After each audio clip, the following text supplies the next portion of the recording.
প্রথমত বক্তব্য হলো, নিজুম ভাই যে ভাষায় বক্তব্য দিয়েছে তার জায়গা থেকে তিনি যখন এটাকে রাইটস মনে করে, আমার বক্তব্য স্পষ্ট যে নিজুম ভাই ভাত মুখ থেকে খাবে না পিছন থেকে ঘুরিয়ে এসে খাবে, it's up to him. At the same time আমার রাষ্ট্রের সকল ইমাম, কারি, মুয়াজ্জিন, শিক্ষক, সুদী, ছাত্র, নারী, পুরুষ প্রত্যেকে তার স্বাধীন মতো, সংবিধান মতো ধর্মের আলোকে তিনি তার জীবনকে পরিচালনা করবেন, সেখানে কারো কোনো ইন্টারাপশন করার কোনো অধিকার নেই। আমি যদি কোনো ফেসবুকে পোস্ট করি সেটা যেমন আমার নৈতিক অধিকার, আমার জায়গা থেকে ফেসবুক ম্যানেজমেন্ট আমাকে সেটা ওয়ার্নিং দিবে, সেমনি ভাবে ওই মজুমদার সাহেবের অধিকার, উনি ফেসবুকে দেখবে। একজন শায়েখ যখন ফেসবুকে লেখে তখন সেটা নিয়ে আপনার শব্দচয়নে সমস্যা হয়। বাংলাদেশের প্রত্যেকটি শব্দচয়ন বইতে স্বীকৃত শব্দচয়ন। আজকে স্বামী স্ত্রী সঙ্গম, এই শব্দটা সঙ্গমটা তো শুনলে আপনার কাছে কেমন মনে হয়, কিন্তু সঙ্গম ব্যবহার করেই আমাদের চিলড্রেনদেরকে শিক্ষা অর্জন করাতে হয়। নারী পুরুষ কিভাবে মিলামেশা করবে, কিভাবে চলবে, সমাজ কিভাবে চলবে, রাষ্ট্র কিভাবে চলবে, বিবাহ জীবন কেমন হবে, রাজনীতি জীবন কেমন হবে, প্রত্যেকটা জিনিসের শব্দচয়ন আছে। অর্ধ উলঙ্গ, উলঙ্গ, পূর্ণাঙ্গ উলঙ্গ, এই শব্দগুলো যদি গ্রামের মধ্যে থাকার পরেও আপনার কাছে মনে হয় যে এই শব্দচয়ন আলেম করার কারণে তিনি বেয়াদবি করেছেন অথবা তিনি বেয়াদবের মতো আচরণ করেছেন, তাহলে নিশ্চয়ই মনে হতে হবে যে এই সাংবিধানিক সংজ্ঞাটা আপনি নিশ্চয়ই ভুলভাবে ব্যাখ্যা দিচ্ছেন। কারণ ওই লোকের দাড়ি আছে, ওই লোকের টুপি আছে, তাই তার সংজ্ঞাটাকে আপনি আনছেন। আমার মঞ্জু ভাই একটু আগে বলে গিয়েছিলেন যে বাংলাদেশের পুরুষরাও হাফ প্যান্ট পরে, আলেমরা কেন তখন তাদের বিরোধিতা করে না। আমি মঞ্জু ভাইকে প্রশ্ন উত্তর দিতে চাই, বাংলাদেশের স্বাধীনতার পর থেকে আজ পর্যন্ত, এখন পর্যন্ত এইরকম বহুবার ক্রিকেটে আমরা জয়যুক্ত হয়েছি, আমার দেশের ছেলেরা জয়যুক্ত হয়েছে, ভালো ভালো মেডেল নিয়ে এসেছে, সাকিব আল হাসানদের জন্মগ্রহণ হয়েছে, কই কখনো তো আপনাদেরকে এইরকম খোলা বাস উপিয়ে তারপরে আপনারা সমগ্র ঢাকা শহরে তাদেরকে ঘুরিয়ে, তারপরে আবার শাপলা চত্বরে ঘুরিয়ে সেখানে একটি ছবি তুলে তারপরে পোস্ট করেন নাই যে এই শাপলা চত্বরে বিজয় হয়েছে। আপনি সেটা তো কখনোই করেন নাই। কেন হুজুরদের দিকে আপনার এই প্রশ্নটা যে আজকের এদের ব্যাপারে সংবর্ধনা? কই আজকের বাংলাদেশের যদি সংবিধান আলোকে আপনি সংবর্ধনা দেন, সংবর্ধনা তো সেটাই যেটা বাংলাদেশের অর্জন। তাহলে বাংলাদেশের অর্জন কি শুধুমাত্র খেলাধুলায়? বাংলাদেশের অর্জন কি শুধুমাত্র নারীদের এই খেলায়? বাংলাদেশের অর্জন কি আমি বিদেশে বসে বক্তব্য দিচ্ছি এই জায়গায়? না, বাংলাদেশের অর্জন হচ্ছে প্রত্যেকটি অর্জনে। নারী যেভাবে আজকে অর্জন করে গৌরবান্বিত করেছে বাংলাদেশকে, তেমনি ভাবে এদেশের কোরআনের হাফেজ সেই 111টি দেশের মধ্যে তৃতীয় স্থান করেছে হাফেজ সালেহ আহমেদ তাকরিম। আজকে সেই তাকরিমকে কি খোলা জিপে করে বাংলাদেশের সমগ্র ঢাকা শহরে ঘুরানোর কোনো আয়োজন এই সরকারের পক্ষ থেকে করেছে বা সংবর্ধনা দেওয়ার ব্যবস্থা করেছে কিনা? আমাদের তো এই দাবি থাকতেই পারে। এখন যদি কোনো ব্যক্তি, আমি একজন আলেমের পক্ষে অবস্থান করে আমি আলেমকে ভালোবাসি বিদায় বলতে পারি, এই কথাটা বললেই আপনারা বলবেন উনি তো কোরআন তেলাওয়াত করেছে, ওইটা কি আর কোনো অর্জন? কোরআন তেলাওয়াত বাংলাদেশে 90% মুসলমানদের দেশে পুরস্কার পেয়েও যদি 111টি রাষ্ট্রের মধ্যে তিনি তৃতীয় হওয়ার পরে অর্জন না হয়, তাহলে সেই দেশে তো কেউ না কেউ প্রশ্ন করতে পারে আপনার হাফ প্যান্ট কিংবা ফুল প্যান্ট, সেটা নিয়ে তো আপনার বিব্রত হওয়ার কোনো কিছু নেই। আমি আবারও বলছি, বাংলাদেশের কোনো হাফ প্যান্ট পরা, কোনো ফুল প্যান্ট পরা, কোনো ইস্যুতে কোনো সময় সুদ খাওয়াকে কেন্দ্র করে, ঘুষ খাওয়াকে কেন্দ্র করে, পর্দা লঙ্ঘনকে কেন্দ্র করে, ধর্মের অবমাননাকে কেন্দ্র করে কোনোদিন এখন পর্যন্ত কোনো হুজুর, কোনো ইসলামপন্থী স্কলার যারা সত্যিকার রিকগনাইজ প্রাপ্ত আলেম, তারা কোনোদিন কোনো জায়গায় কাউকে হত্যা করেনি, মারেনি, পিটায়নি।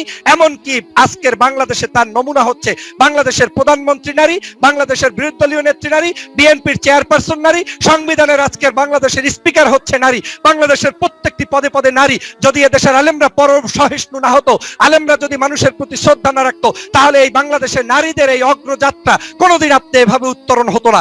নিশ্চয়ই আলেমরা এদেশের সবচেয়ে সবসময় গণতন্ত্র এবং সংবিধানের প্রতি শ্রদ্ধাশীল বিধায় আজকে তারা এভাবে করে আসছে। আপনাকে আমি উদাহরণ দিয়ে বলি, নারীরা কি পরিমাণ ভালো জায়গায় অবস্থান করছে আপনি দেখেন। বাংলাদেশের প্রত্যেকটি আলেমের ঘরে যাবেন, একজন নারী একজন রানীর মতো অবস্থান করছে। তারা যে পোশাক পরে, তারা যে জামা পরে, তারা যে নিজেরা খাদ্য বস্ত্র বাসস্থানে অভ্যস্ত, সেটা আজকের এই অর্ধ শিক্ষিত যারা আমাদেরকে বলে অর্ধ উলঙ্গ, আমি তাদেরকেই বললাম এই অর্ধ শিক্ষিত কিছু আধুনিক মানুষ যারা প্যান্ট টাই পরে নতুন করে রাষ্ট্রে নতুন সংবিধান রচনার জন্য এসেছে, তারা আজকের তাদের স্ত্রীদেরকে সেই অধিকার দিতে পারে না, বোনদেরকে দিতে পারে না, ভাইদেরকে দিতে পারে না, বাবাকে দিতে পারে না। বিধায়ী আজকের বাংলাদেশের এই সকল নারীদেরকে নিয়ে তারা আজকের অতিরিক্ত মহব্বত করতে এসেছে।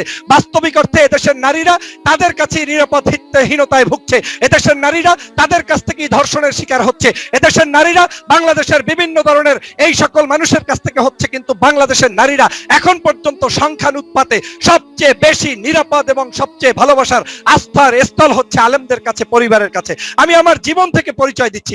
আমি যখন নিজে পিএইচডি করেছি, মনে করেছি আমি ডক্টর হয়েছি, I should contribute for my wife. আমি তখন আমার ওয়াইফের জন্য তাকে পিএইচডি পড়াচ্ছি। কই, আমার ওয়াইফ তো পিএইচডি পড়তেছে, কোনোদিন তো সে 1 পয়সা দেয় নাই, আমি দিয়েছি।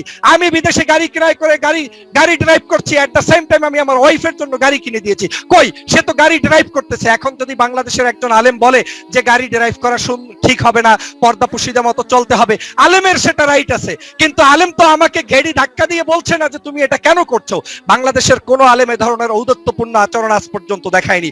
আজকে দেখেন আমাদেরকে বলা হচ্ছে যে ইসলাম আহ্বান করছে, সমস্যা নাই, ইসলামের আহ্বান আপনার মসজিদে হবে, মন্দিরের আহ্বান মন্দিরে হবে, হিন্দু তার পূজায় গিয়ে তার আহ্বান করবে। এইটা তো একটা সামাজিক কালচার, এবং রাষ্ট্রের সর্বোচ্চ আমার সংবিধান দিয়েছে যে ধর্ম চর্চা করতে হবে, ধর্ম স্বাধীনভাবে পালন করবে।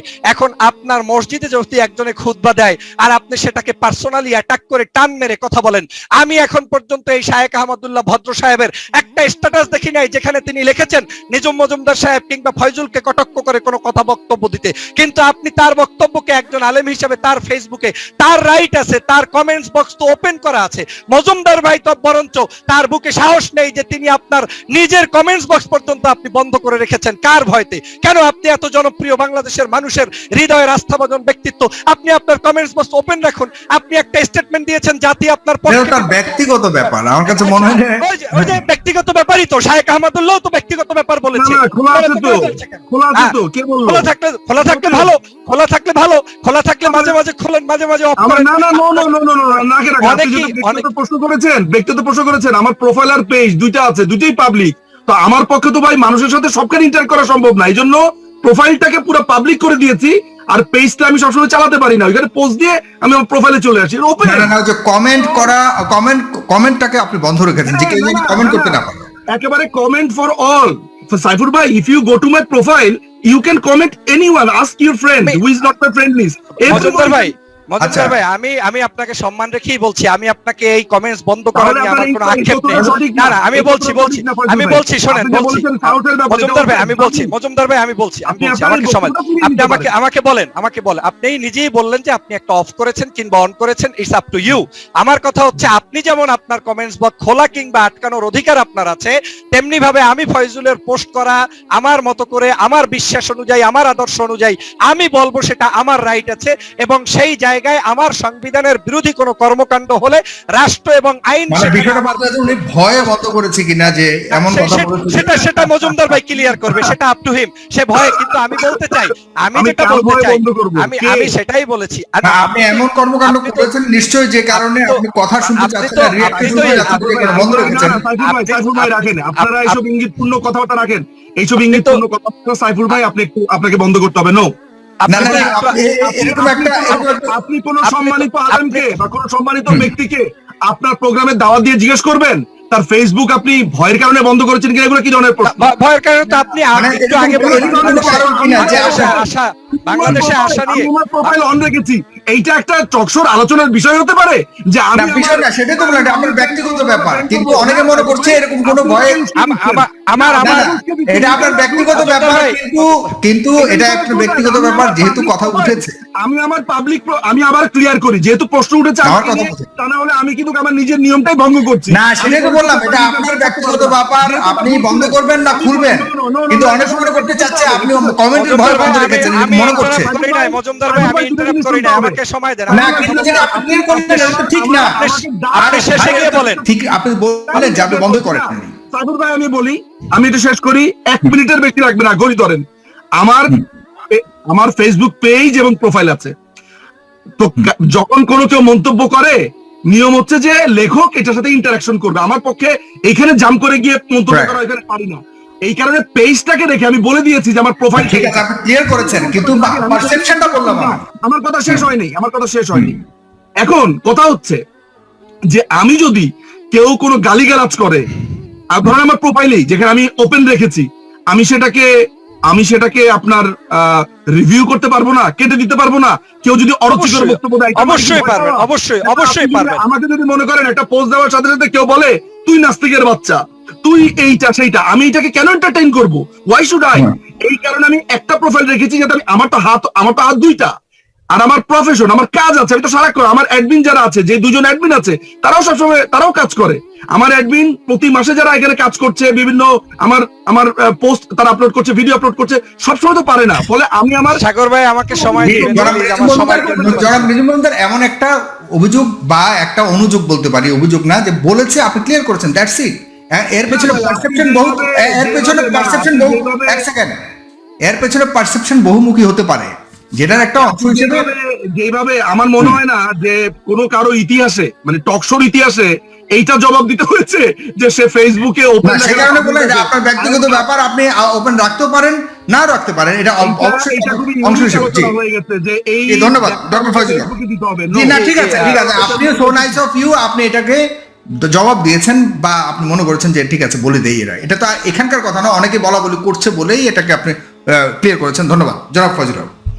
আজকের আমি যে বিষয়ে বলতে চাই যে আমি এই প্রসঙ্গটা এজন্যই এনেছি যে যখন একজন শায়েখ আহমদুল্লাহ, তিনি কোনো পালাতক আসামি না, বাংলাদেশে অবস্থান করছেন, বাংলাদেশে খেদমত করছেন, বাংলাদেশের নাগরিক, তার প্রোফাইল থেকে শুরু করে ফেসবুক থেকে শুরু করে তার উপরে আস্থা এবং বিশ্বাস রেখে কোটি কোটি টাকা তার পিছনে দিচ্ছে, আলেমদের পিছনে দিচ্ছে, এবং প্রত্যেকটি অর্গানাইজেশনের পিছনে আলেমরাই কাজ করছে। আজকে আমাদের এখানে একটি দাবি উঠেছে যে হেফাজতে ইসলাম যখন দাবি করেছে 13 দফা কিংবা 14 দফা, আপনাকে মনে রাখতে হবে হেফাজতে ইসলাম তো কোনো ধরনের ধর্মভিত্তিক বিদ্বেষী কোনো সংগঠন না, তারা তো ধর্মের কার্যক্রমকে রাষ্ট্র প্রদানের মাধ্যমে সহনশীলতার সাথে সুন্দরভাবে সংঘাতে না গিয়ে ভালোভাবে বাস্তবায়নের জন্য আপনার কাছে দাবি পেশ করেছে।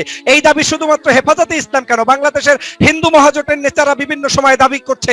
এই দাবি তো বাংলাদেশের বিভিন্ন হিন্দুরা বাংলাদেশে দাঁড়িয়ে দাঁড়িয়ে বক্তব্য দিয়ে বলছে ওপার বাংলা এপার বাংলা সবই সমান, এ দেশটাকে আজকের ভারতের সাথে এক করে দাও, এ দাবিও কিন্তু বাংলাদেশে উঠছে। আপনি একই সময় কিন্তু খ্রিস্টান মিশনারিরা আপনার সেই আপনার যে কি বলে পাহাড়ি অঞ্চলে বিভিন্ন ধরনের অ্যাক্টিভিটিস করে তারা খ্রিস্টান বানাচ্ছে, সেই দাবিও কিন্তু বাংলাদেশে করছে। তখন কিন্তু তাদের বিরুদ্ধে কেউ প্রস্তুত তোলার একজন নাই,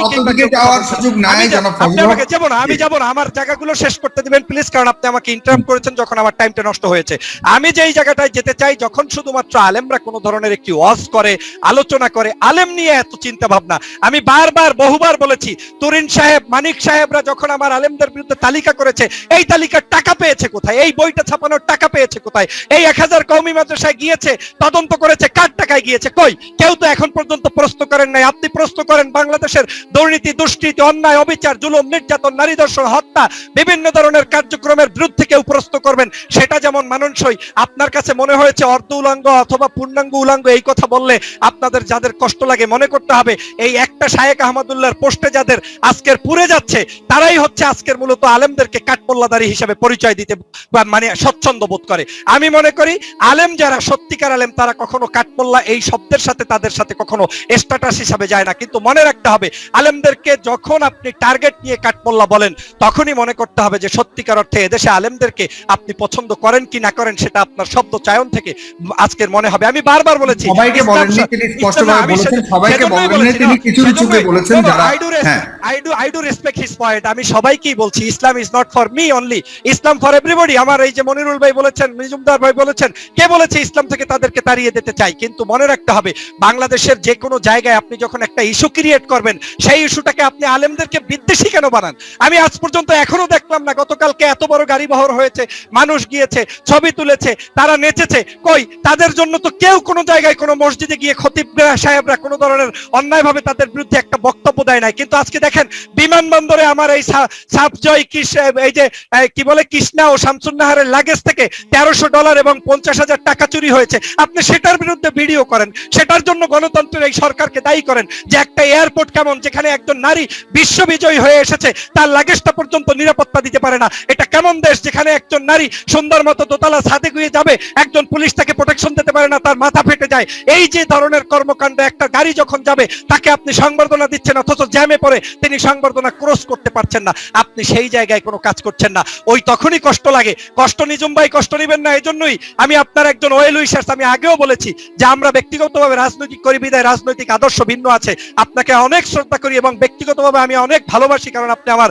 বড় ভাইয়ের মতো। কিন্তু আপনাকেই আমি বলি, আপনার এই ছবিটা যখন আমি দেখাবো, তখন আপনার কাছে কেমন লাগবে আর আমার কাছে কেমন লাগবে, যে আপনি যখন শাপলা চত্বরের চত্বরের একটি আজকের সেই 5 মের শাপলা চত্বরের অনুষ্ঠানকে আপনি যখন আপনার এই আজকের ইসের সাথে তুলনা করেন, তখন আমাদের কাছে ভাবতে অবাক লাগে যে নারীদেরকে আপনি শাপলা চত্বরের সাথে তুলনা করতে পারেন না। কারণ তার মানে হচ্ছে আপনি এই নারীদের নিয়ে ব্যবসা করতে চাচ্ছেন, নারীদেরকে, এই নিষ্পাপ লোকদেরকে আপনি আজকের খেলার ছুতায় বাংলাদেশের ইসলাম বিরোধী শক্তিতে রূপান্তরিত করতে চাচ্ছেন। অথচ এই নারীরাই খেলার মাঠে কিন্তু সেজদা দিয়েছে, এই নারীরাই আবার বাংলাদেশের সাংবাদিকদের সাথে যখন সংবাদ সম্মেলন করেছে, ফুল প্যান্ট পরেই তো সংবাদ সম্মেলন করেছে। কই আপনারা তো সেখানে কেচি নিয়ে কাটতে কোনো আলেম যায়নি, অথবা কেউ যাইয়া তাদের সেলাই করে সেই হাফ প্যান্টটাকে ফুল প্যান্ট বানিয়ে দেয়নি। অতএব যারা ইসলাম বিদ্বেষী এই ধরনের বক্তব্য দিয়ে বিভ্রান্ত সৃষ্টি করেন, আমি আপনাকে বলছি না যে আপনি ইসলামের বাহিরে চলে যাচ্ছেন কিংবা ইসলামে আপনার থাকা ঠিক হবে না, অবশ্যই সেটা বলতে পারি না, কিন্তু আপনি ইসলামকে নিয়ে অন্তত বাংলাদেশের সভ্যতা, কৃষ্টি, কালচারের সাথে সমন্বয় রেখেই চলতে হবে।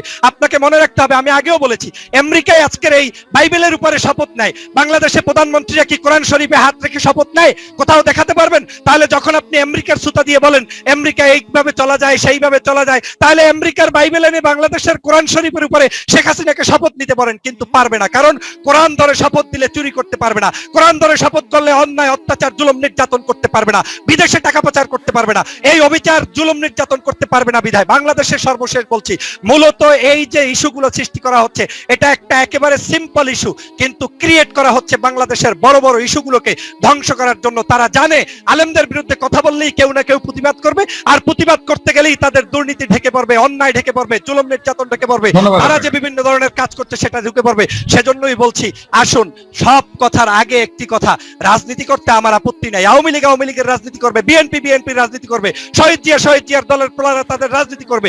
আপনিও এমপি হন, আমি এমপি হই, আমার আপত্তি নেই, কিন্তু আমার বক্তব্য একটাই, ইসলাম বিরোধী মানসিকতা অথবা হুজুরদের বিরুদ্ধে কথা বলে উস্কে দিয়ে সমাজের এই বিশৃঙ্খলা সৃষ্টি করার কোনো পায়তারা নাই। সর্বশেষ আমি আপনাকে সবার কাছে অনুরোধ করব, বাংলাদেশের আলেম সমাজকে আমি ধন্যবাদ জানাই, এজন্যই জানাই যে বাংলার প্রত্যেকটি আলেমরা আজকে শিখে গিয়েছে এই ধরনের উস্কে দেওয়া পোস্টে তারা এখন বিভ্রান্ত হয় না। তারা রাজপথে নেমে আজকের এই নিজুম মজুমদার সাহেব কোথায় আছে আমি জানি না, নিশ্চয়ই বাংলাদেশের কোনো আলেম তার গায়ে হাত তুলবে না কিংবা তার বিরুদ্ধে তা করে আজকে রাজপথে নামবে না, কারণ বাংলার আলেমরা শিখে গিয়েছে, বাংলার আলেমরা ধৈর্যশীল, বাংলার আলেমরা জানে যে আপনারা উস্কে দিয়ে ভিন্ন কিছু করতে চান, দেশের ইসলাম প্রিয় মানুষদের সম্মান নষ্ট করতে চান। আমি ধন্যবাদ জানাই, আমি সবাইকে ধন্যবাদ জানাই।